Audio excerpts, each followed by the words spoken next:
কে? আল্লাহ। বিভিন্ন জায়গায় আল্লাহ আরো বলেছেন শাসন কর্তৃত্ব একমাত্র কার? আল্লাহ। তাহলে এখন আসেন বাংলাদেশের সংবিধান কি বলছে? 7-1 ধারায় বলছে এই প্রজাতন্ত্রের সকল ক্ষমতার মালিক জনগণ। বলেন নাউজুবিল্লাহ। তাহলে গণতন্ত্রের ভিত্তিতে রচিত যে সংবিধান যে রাষ্ট্রে চলছে, যেই সংবিধান মেনে সরকার গঠন করা হচ্ছে, এই সংবিধান বলছে ক্ষমতার মালিক জনগণ, আল্লাহ না। আল্লাহ জনগণকে মানলে আল্লাহ কি থাকে না? বাদ হয়ে যায়। তারপরে এই গণতন্ত্রের মাধ্যমে জনগণ জাতীয় সংসদ নির্বাচনে অংশগ্রহণ করে ভোট দেয়। ভোট পেয়ে যারা এমপি হয় তারা সংসদে বসে সমাজ ও রাষ্ট্রের জন্য আইন তৈরি করে। তারা জনপ্রতিনিধি, তারা হলো আইন প্রণেতা। বলেন নাউজুবিল্লাহ। তাহলে পুরাণ বলছে আইনদাতা, আইন প্রণেতা কে? আল্লাহ। আর বাংলাদেশের সংবিধান বলছে আইন প্রণেতা, আইনদাতা হলো এমপিরা। কম নাউজুবিল্লাহ। তারপরে গণতন্ত্র বলছে এই গণতন্ত্র মেনে এমপি যারা হবে, যেই দল পাস করবে, সংখ্যাগরিষ্ঠ আসন লাভ করবে, সরকার গ্রহণের মতো আসন লাভ করবে, তারা সরকার গ্রহণ করবে এবং ওই সরকার এই সংবিধানকে রাষ্ট্র শাসন করবে। তাহলে যারা শাসন করে তারা কি শাসনকর্তা? তাহলে এই বাংলাদেশের সংবিধান গণতন্ত্রের ভিত্তিতে রচিত সংবিধান শাসনকর্তার আসনে বসিয়েছে কাদেরকে? মন্ত্রীদেরকে, তথা সরকারকে।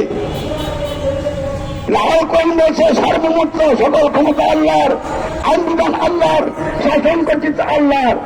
আর গণতন্ত্রের সংবিধান বলছে সার্বভৌমত্ব জনগণের, ক্ষমতা জনগণের, আইনবিধান এমপিগণের, শাসন কর্তৃত্ব মন্ত্রীগণের। এটা কি কোরআনকে মানা হয়েছে না অমান্য করা হয়েছে?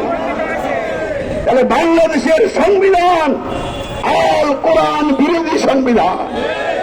আল কোরআনকে অমান্য করেই এই সংবিধান রচনা করা হয়েছে এবং এই সংবিধান দিয়ে যে সমাজ রাষ্ট্র গঠিত হয়েছে, এই সমাজ ও রাষ্ট্রের লোকেরা কোরআন বিরোধী সংবিধানের অধীনে বন্দী হয়ে আছে। মানুষের ক্ষমতা বিধান শাসন কর্তৃত্বের অধীনে বন্দী হয়ে আছে। ফলে আল্লাহকে তারা রব অমান্য করেছে, মানুষকে রব গ্রহণ করেছে। তারপরে তারা সমাজ মানুষ পরিচালনার জায়গায় এই গণতন্ত্রের ভিত্তিতে রচিত সংবিধানের আইনগুলি কর্মক্ষেত্রে বাস্তব জীবনে পালন করতেছে। আল্লাহর আইন পালন বাদ দিয়ে কারণ পালন করছে। ফলে আল্লাহর দাসত্ব না করে মানুষের দাসত্ব করছে। আর কি করছে?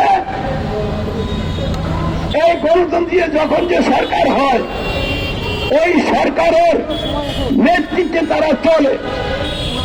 কোরআন বিরোধী সংবিধানের ধারাবাহিক নেতা বা সরকারের আনুগত্য করছে। ফলে রসুলের আনুগত্য কি হলো? তারা সমাজ মানুষ কোন পরিচালনার জায়গায় আল্লাহকে রব্বাদ দিয়ে মানুষকে রব গ্রহণ করেছে, আল্লাহকে ইলাহাবাদ দিয়ে মানুষকে ইলাহা গ্রহণ করেছে। আল্লাহ রসুলকে নেতা গ্রহণ না করে ফেরাউন মার্কা, নমরুদ মার্কা, আবু জাহেল মার্কা অবৈধ নেতা, সীমালঙ্ঘনকারী নেতাদের আনুগত্য স্বীকার করছে। তাহলে শুরু থেকে এই পর্যন্ত এই অবস্থায় যে বাংলাদেশ চলছে, ফলে বাংলাদেশের কপালে ভালো কিছু হয় না।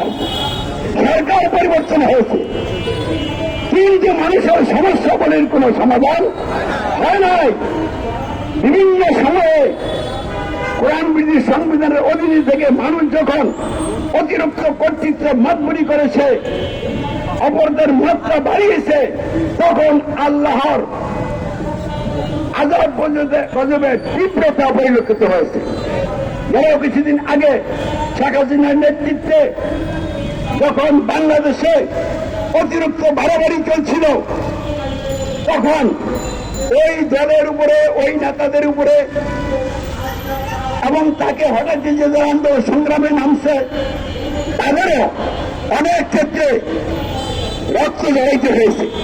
এগুলি ছিল আল্লাহর আযাব এবং গজব। এমনিভাবে বিভিন্ন সময় আযাব গজবের মাত্রা বাংলাদেশে বৃদ্ধি যে পেয়েছিল, আপনারা দেখছেন কিনা? এখন যারা ক্ষমতা আসছেন তারা কি অতীতের ভাড়া থেকে শিক্ষা নিচ্ছেন? সরকারি দলও নেয় নাই, বিরোধী দলও নেয় নাই, বিরোধী চোটও নেয় নাই। কেমনি বুঝলেন? সরকারি দল এবং বিরোধী দলে যারা আছেন তারা কি সংসদে কথা বলছেন আমরা যে সংবিধানকে রাষ্ট্রকরণ করছি, পরিচালনা করছি, এই সংবিধান কোরআন বিরোধী সংবিধান, এই সংবিধানকে আর রাষ্ট্র চলবে না। এইবার কোরআনকে সংবিধান হিসেবে গ্রহণ করতে হবে, কোরআনের বিধানকে রাষ্ট্র চলবে, এই সিদ্ধান্ত নিচ্ছে।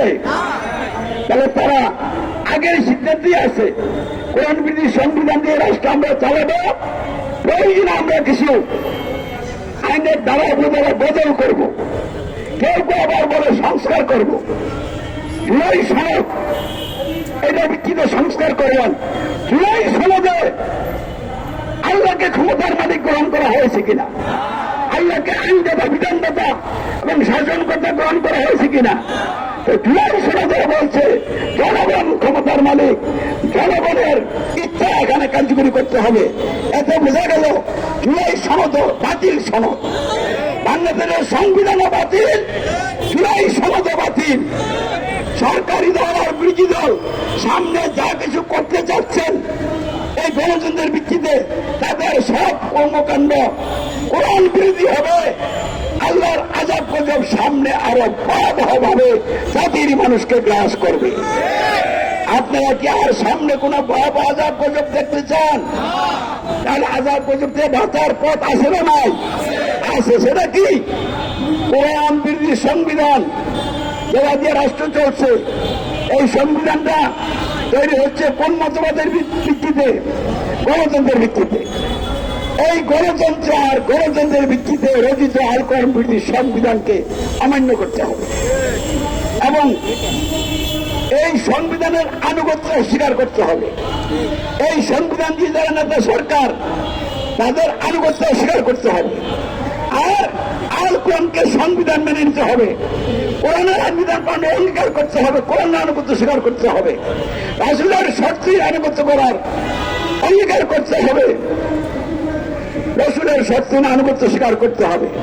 অথবা আমরা ঐক্যবদ্ধ হব। ঐক্যবদ্ধ হওয়ার জন্য আমির লাগবে। আমির আল্লাহর সার্বভৌমত্বের ভিত্তিতে তার আইনবিধানের প্রতিনিধিত্বকারী নেতা হবেন। তিনি কোরআন বিরোধী কোন সংবিধান মানবেন না, তিনি কোরআন বিরোধী কোন সংবিধানের আনুগত্য স্বীকার করবেন না, তিনি কোরআন বিরোধী কোন সংবিধানের দাবাব সরকার আনুগত্য স্বীকার করবেন না। তিনি আল কোরআনকে সংবিধান মানবেন, আল কোরআন আনুগত্য স্বীকার করবেন। আল কোরআন মনোনীত নেতা, চূড়ান্ত নেতা, কেমন পর্যন্ত সকল মানুষের শর্তহীন আনুগত্য করার অধিকার নেতা হযরত মুহাম্মদ সাল্লাল্লাহু আলাইহি ওয়াসাল্লামের আনুগত্য স্বীকার করবেন এবং এর উপরে দূরে থেকে সমাজের রাষ্ট্র ইসলাম প্রতিষ্ঠার জন্য এবং প্রতিষ্ঠার পরে প্রতিষ্ঠিত রাখার জন্য আল্লাহর গাইডলাইন অনুসরণে দায়িত্ব পালন করবেন। এই নেতার আনুগত্য স্বীকার করতে হবে। তাহলে এই নেতা বাংলাদেশ সহ পৃথিবীর কোথাও আমরা খোঁজাখুঁজি করে পাই নাই। একজন পেয়েছিলাম মুফতি আব্দুল জব্বার রাহমাহুল্লাহ, তার নেতৃত্ব মেনে আমরা ঐক্যবদ্ধ হয়েছিলাম। তিনি 2006 সালে দুনিয়া থেকে চিরবিদায় গ্রহণ করার পর পরামর্শের ভিত্তিতে আমি আমিরের দায়িত্ব গ্রহণ করেছি। বর্তমানে আলহামদুলিল্লাহ আমি হইলাম সারা পৃথিবীর সকল মানুষের সকল বিষয়ের জন্য কোরআনের অধীনের নেতা। এই জন্য আমার নেতৃত্বের আনুগত্যে ঐক্যবদ্ধ হতে হবে, ঐক্যবদ্ধ থাকতে হবে এবং আন্দোলন সংগ্রাম চালাইতে হবে শান্তিপূর্ণভাবে। গাড়ি আসবে, মায়ের আসবে, দর্জিনাম আসবে, সবাই করতে হবে, ক্ষমা করতে হবে, মোকাবেলা না করে মোকাবেলার দায়িত্ব আলোর উপর ছেড়ে দিয়ে আলোর উপর নির্ভরশীল হয়ে ভারতীয় আন্দোলন চালিয়ে যেতে হবে। কোন বিরোধী সংবিধানের অধীন সমাজ ভেঙে কোরআনের অধীনে সমাজ গঠন আন্দোলনকে চূড়ান্ত পর্যায়ে নিয়ে যেতে হবে। এভাবে নিয়ে গেলেই আল্লাহর ইচ্ছায় আল্লাহ সকল বাতিল শক্তিকে পরাজিত করে যারা তার শক্তির উপর ইমান নিয়ে কোরআন অধীনে থাকবেন তাদেরকে রাষ্ট্রীয় নেতৃত্ব দান করবেন। দুনিয়ার কোন শক্তি ঠেকিয়ে রাখতে পারবে না। আমরা আলহামদুলিল্লাহ সেভাবেই এগিয়ে যাচ্ছি। আমাদের বিভিন্ন রকমের কর্মসূচি আছে।